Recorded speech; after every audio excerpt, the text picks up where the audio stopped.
Pernah merasa lelah, tapi bukan hanya lelah fisik. Tugas menumpuk, deadline datang bersamaan, ekspektasi tinggi dari kampus, dari orang tua, bahkan dari diri sendiri. Bangun pagi terasa berat, belajar tidak lagi menyenangkan. Fokus mudah hilang, semangat perlahan memudar. Itulah yang sering disebut burnout akademik. Bukan karena tidak mampu, bukan karena malas, tapi karena tubuh dan pikiran sudah terlalu lama dipaksa bertahan. Fenomena ini nyata, dan semakin banyak mahasiswa yang mengalaminya. Diam-diam, tanpa benar-benar tahu harus bercerita kepada siapa. Di video ini, kita akan membahas apa itu burnout akademik, dan bagaimana cara mengenalinya sebelum terlambat.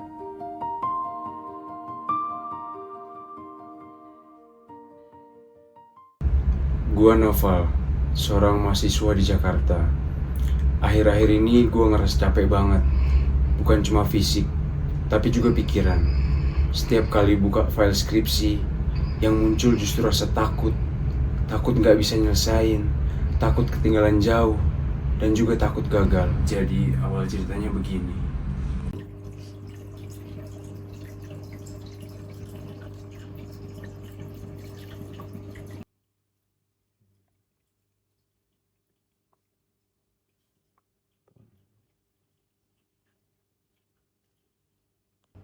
Gak bisa buka-buka lagi nih.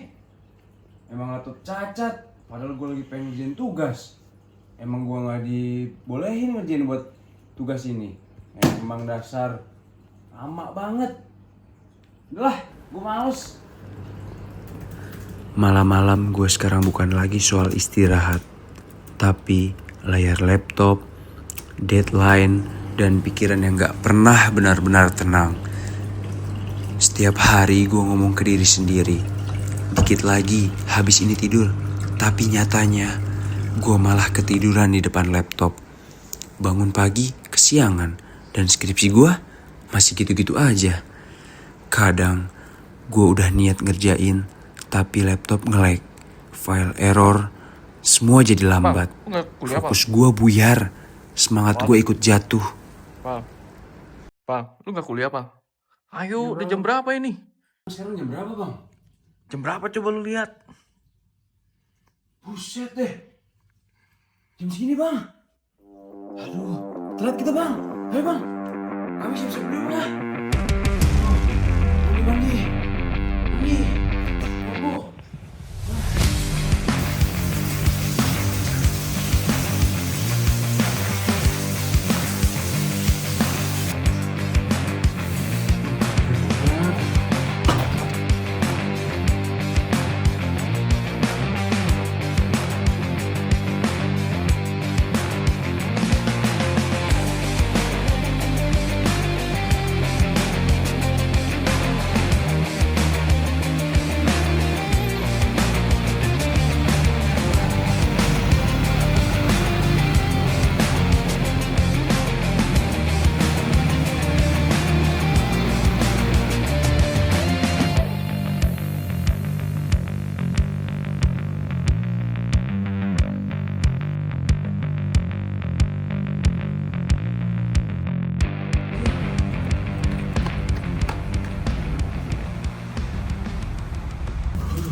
Lambat lagi nih.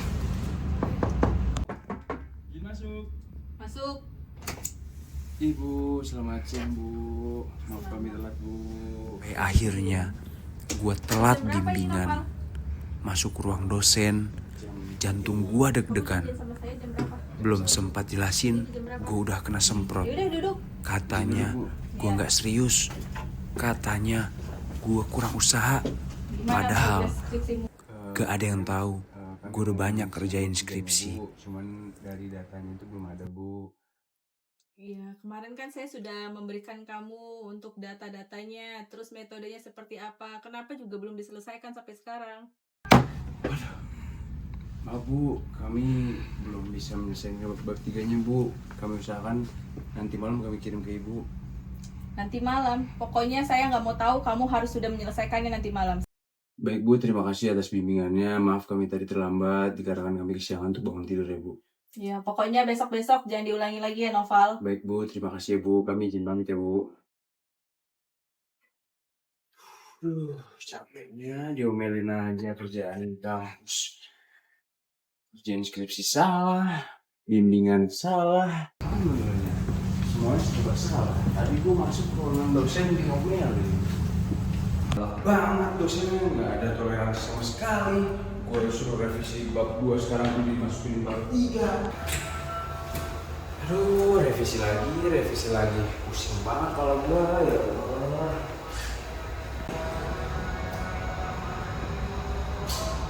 Ayo dong cepet. Pusing banget nih.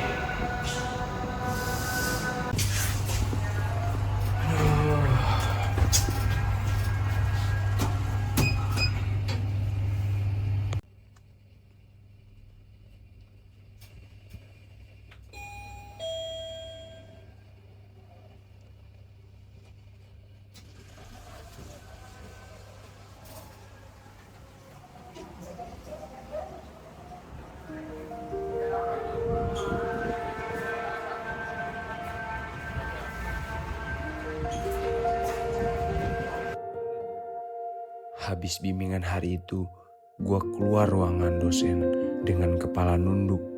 Bukan karena sopan, tapi karena gue capek. Kurang ini, kurang itu, revisi lagi, malam ini harus dikumpulin. Semua kata itu muter terus di kepala gue. Pas gue turun ke bawah, gue liat temen gue. Dia lagi duduk, santai, kayak gak ada beban hidup. Gue samperin, gue duduk di sebelah dia. Terus tanpa basa-basi, "Bro, gue habis kena semprot." Dia nengok, "Kenapa lagi?" Dan di situ gue tumpahin semuanya. Tentang skripsi gue yang gak kelar-kelar. Tentang dosen yang marah. Tentang revisi yang numpuk. Tentang kepala gue yang udah mau meledak. Gue bilang, gue capek. Sumpah, gue udah usaha. Tapi kok salah terus ya? Teman gue diam sebentar. Terus dia bilang, "Lu bukan kurang pinter. Lu cuma lagi kelelahan."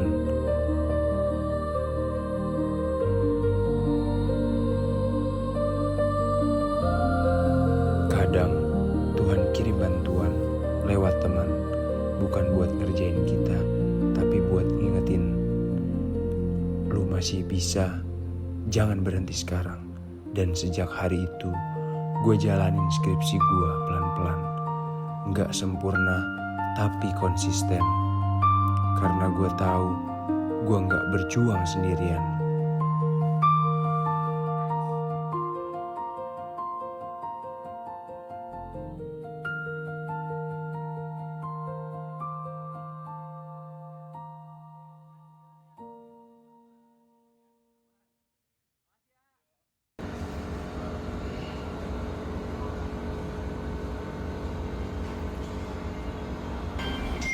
Aduh, kenapa nih? Halo, selamat pagi. Halo, selamat pagi Bapak. Bapak mohon izin, Bapak saat ini sedang di kampus tidak ya? Bapak sedang di luar ya? Begini Pak, saya mau menyampaikan ada salah satu mahasiswa bimbingan saya yang sedang bermasalah saat ini. Bimbingan skripsinya itu mandek Pak. Dia baru di bab 3. Yang lainnya padahal sudah di bab 4. Bagaimana ya Pak? Oh, atas nama Noval Pak. Oh iya, sama-sama Bu. Nanti akan saya coba panggil dulu novelnya.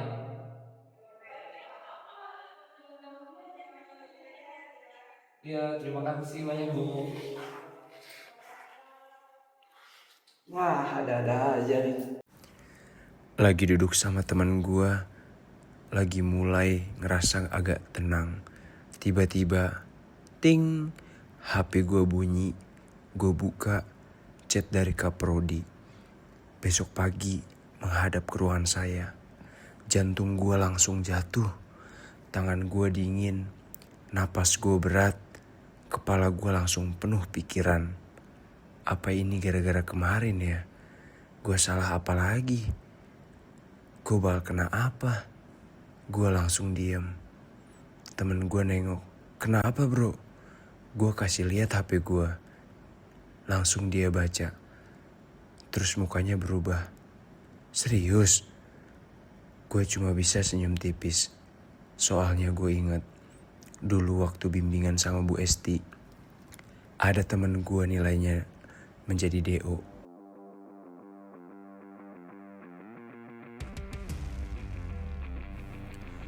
Dan akhirnya hari yang paling gue takutin datang juga.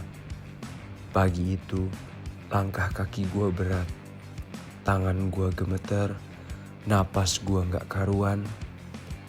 Di depan pintu ruang kaprodi, gue diam sebentar.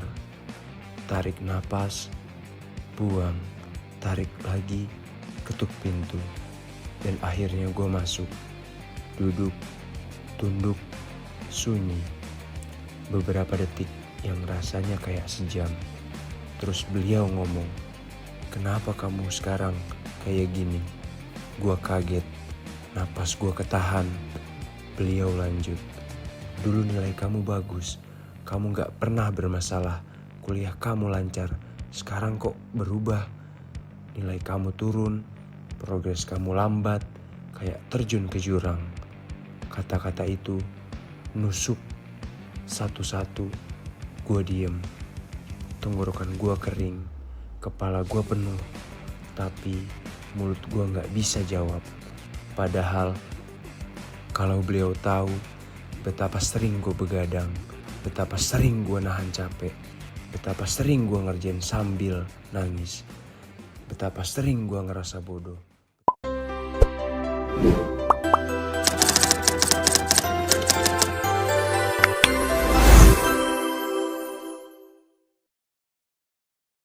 Teman-teman, perkenalkan saya Nurul Komaria, saya adalah psikolog dan juga dosen dari Universitas Gunadarma. Hari ini saya akan menjelaskan mengenai academic burnout. Academic burnout ini merupakan gejala yang sering dialami oleh para pelajar ketika mereka tidak bisa mengelola stresnya dengan baik. Maka bebannya akan terasa tambah berat, dan pada akhirnya bisa menyebabkan yang namanya academic burnout ini. Teman-teman, apa sih tanda-tandanya kita sudah mengalami academic burnout? Ada 3 hal sebenarnya teman-teman yang kita alami saat kita mengalami academic burnout. Yang pertama adalah emotional exhaustion.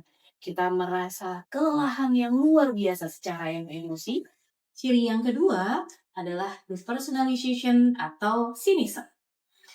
Jika teman-teman sudah di tahap depersonalization atau cynicism, maka teman-teman akan merasa pesimis gitu ya. Bahkan sampai sinis, tidak mau mengerjakan pekerjaan-pekerjaannya lagi gitu. Jadi kalau ada dapat tugas, udahlah ngapain sih dikerjain gitu. Jadi itu sudah masuk ke tahap kedua teman-teman. Nah, tahap yang ketiga, ini tahap yang lebih lanjut lagi, yaitu penurunan accomplishment gitu ya. Jadi penurunan prestasi, sehingga teman-teman menjadi menurun prestasi belajarnya, kemudian jadi tugas tidak terselesaikan dan lain sebagainya. Ini merupakan sesuatu hal yang harus diwaspadai, karena ini pasti akan berdampak pada diri teman-teman, akademik, dan juga ke depannya gitu kan ya. Dan ini tidak kita harapkan. Untuk academic burnout ini, sebenarnya faktornya apa sih gitu ya? Faktor pertama itu yang pasti adalah disebabkan karena beban belajar yang cukup berat gitu. Kita merasa bahwa beban yang kita tanggung itu melebihi kapasitas kita gitu.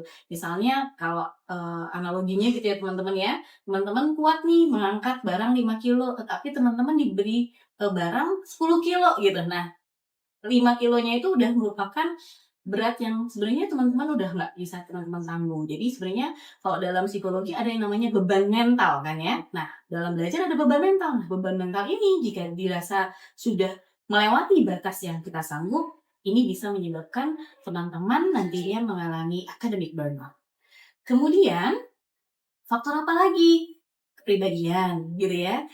Memang ada tipe-tipe orang yang mudah mengalami kelelahan ini gitu ya, kelelahan yang sangat ini atau academic burnout ini. Jadi bisa jadi bebannya sebenarnya sama dengan beban teman-teman yang lain, tetapi kapasitas masing-masing orang kan berbeda-beda gitu. Dengan kepribadian yang berbeda-beda, stimulus yang sama itu bisa dianggap berbeda sehingga pribadi-pribadi tertentu mempersepsikan bebannya berlebihan gitu kan ya. Contoh misalnya ada kepribadian neuroticism, gimana kalau dapat tantangan, beban, ya dia mempersepsikannya sebagai apa sih ini gitu. Padahal untuk orang-orang yang openness to experience, ketika dapat tantangan sulit, dia malah makin tertantang. Jadi memang kepribadian juga bisa menyebabkan academic burnout. Selain itu juga sikapnya gitu ya. Sikapnya itu dalam arti manajemen dirinya, manajemen waktunya gitu kan ya. Karena academic burnout ini juga bisa disebabkan bukan karena kita sebenarnya tidak mampu mengerjakan, tetapi kita gagal untuk mengelola waktu dengan baik. Akibatnya dalam satu waktu kita bisa mengerjakan jadi banyak hal. Nah ini yang harusnya bisa terbagi menjadi tidak terbagi gitu loh teman-teman. Nah ini juga salah satu penyebab gitu, ataupun faktor-faktor lain ada banyak di luar sana gitu. Artinya yang bisa menyebabkan academic burnout itu ada berbagai macam faktor. Lalu kalau kita sudah bicara faktor penyebabnya, lalu dampaknya apa? Nah dampaknya sebenarnya tadi yang paling berat adalah sampai terjadinya penurunan di tahap yang ketiga tadi ya teman-teman, yaitu penurunan prestasi belajarnya gitu. Nah lalu gimana nih caranya supaya teman-teman tidak merasakan academic burnout, atau kalau buat yang sudah terlanjur mengalami academic burnout, bagaimana caranya supaya bisa kembali ke kondisi normal? Baik, pertama caranya adalah sebenarnya kita harus aware dulu sama keadaan mental maupun fisik kita, teman-teman. Jadi teman-teman harus tahu kapan, saya sudah lelah, harusnya saya istirahat. Sehingga teman-teman harus bisa mengatur waktu, mengatur kapan saya harus mengerjakan tugas, kapan saya harus istirahat gitu kan. Jangan sampai karena tugas-tugas yang tertumpuk istirahatnya jadi berkurang. Karena bagaimanapun juga fisik juga membutuhkan haknya gitu ya. Jadi membutuhkan membutuhkan waktu untuk bisa istirahat. Intinya sih seperti itu.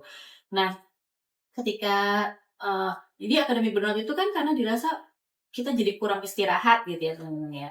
Nah, setelah manajemen waktu, kita juga mungkin tidak terlalu perfeksionis gitu ya. Maksudnya bagaimana cara menguranginya? Kadang-kadang pekerjaan itu selesai tidak harus selalu sempurna gitu, karena namanya kita belajar, salah itu adalah sesuatu hal yang wajar. Jadi apa yang harus dilakukan? Kerjakan sebisa Anda, dan kalau bisa di awal waktu, seperti itu. Untuk apakah hasilnya harus perfect, harus sempurna? Tidak, gitu kan? Jadi jangan khawatir sama suatu hal yang salah, tapi tetap kita harus mencoba yang terbaik. Kemudian jadi kalau sudah terlanjur, teman-teman juga bisa mulai berlatih relaksasi, gitu ya teman-teman. Supaya bisa mengatur fisiknya teman-teman, karena biasanya kalau kita sudah relaksasi, teman-teman bisa akan lebih relax gitu ya. Terus kemudian jika memang burnout ini sudah tidak bisa teman-teman kendalikan, jangan lupa untuk minta bantuan profesional seperti itu. Semoga penjelasan saya mengenai academic burnout ini dapat dipahami oleh teman-teman. Sekian dari saya, terima kasih.